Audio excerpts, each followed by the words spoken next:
Okay. Dia de los Muertos by Roseanne Greenfield Thong.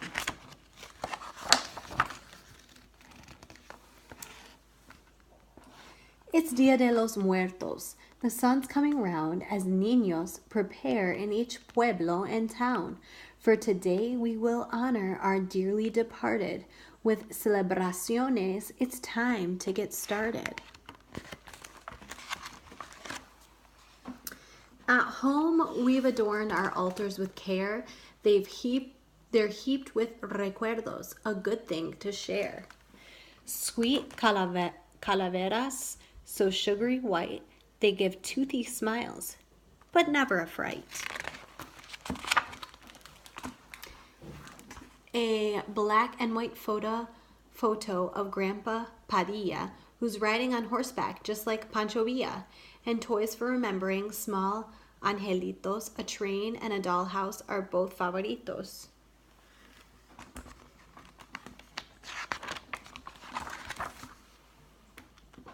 Then off to the graveyard we head with ofrendas and colorful blankets to make meriendas.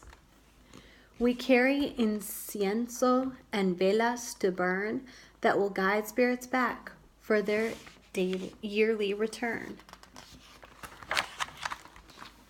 And bursts of calenduelas, fragrant and bright, the color of sunsets and golden candlelight. A path of petalos will help lead our guest to pillows and blankets for taking a rest. Above we hang streamers of papel picado that wave in the breeze like a rainbow pintado. We giggle at paper cut banners we like, esqueletos riding a horse cart or bike. Esqueletos. We share in the foods that our guests love to eat, fresh fruit and tamales, a holiday treat. And clay pots of grandmother's fresh chicken stew with mugs of atole, a chocolatey brew.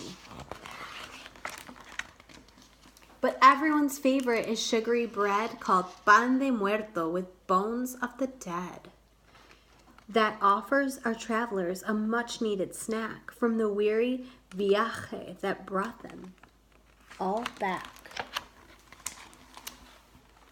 Then after our lunch comes the part we love most, putting on makeup to dress like a ghost.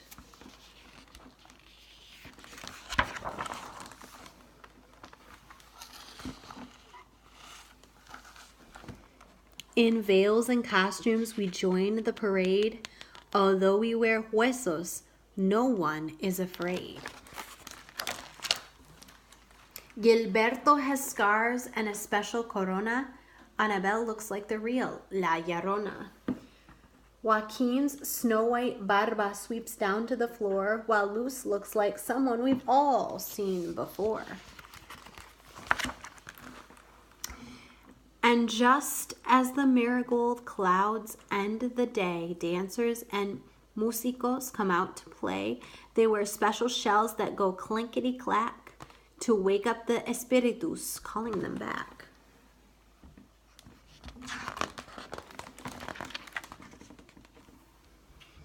They return to their world without sadness or fear, knowing they'll stay in our hearts till next year.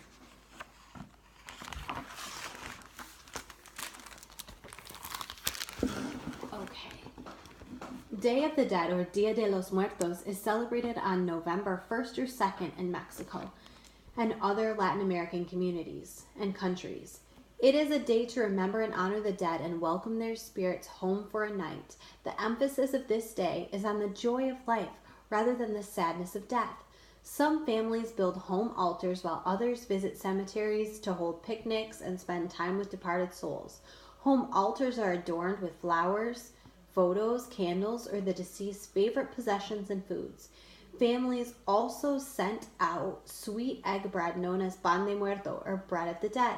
It's formed into various shapes from skulls to rabbits or covered with white frosted sugar to look like skeleton bones. Sugar skulls, or calaveras, are given as gifts and placed on altars. The skulls are often sold in open-air markets and are colorfully decorated with icing, bright foil, frosting, and the names of loved ones.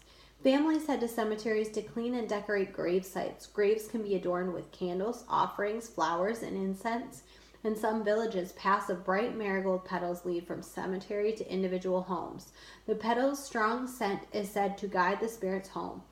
Colorful cut banners known as papel picado depict comical scenes like skeletons or horseback or ghosts riding bicycles. Offerings of favorite food and possessions are displayed in hopes of inciting spirits back for a visit. Stuffed animals, toy cars, cookies, or sodas might be left for young angelitos. Chicken mole, tequila, or atole, a hot chocolate beverage, might be set out for older souls. A Day of Dead traditions are said to be over 3,000 years old, stemming from ancient traditions of the Aztec and other pre-Columbian groups. These ancient peoples believed that the afterlife and viewed death as a part of life, something to be accepted and embraced. When the Spanish arrived in the Americas, they changed the celebration date from the summer to fall, so it would coincide with All Saints' Day and All Souls' Day. In this way, the Aztec and Catholic cultures became intermingled. To this day, children and adults celebrating Dia de los Muertos have fun painting faces, dressing up like ghosts, and mocking death. In this way, the whole pueblo or community can joyfully connect with departed relatives and friends.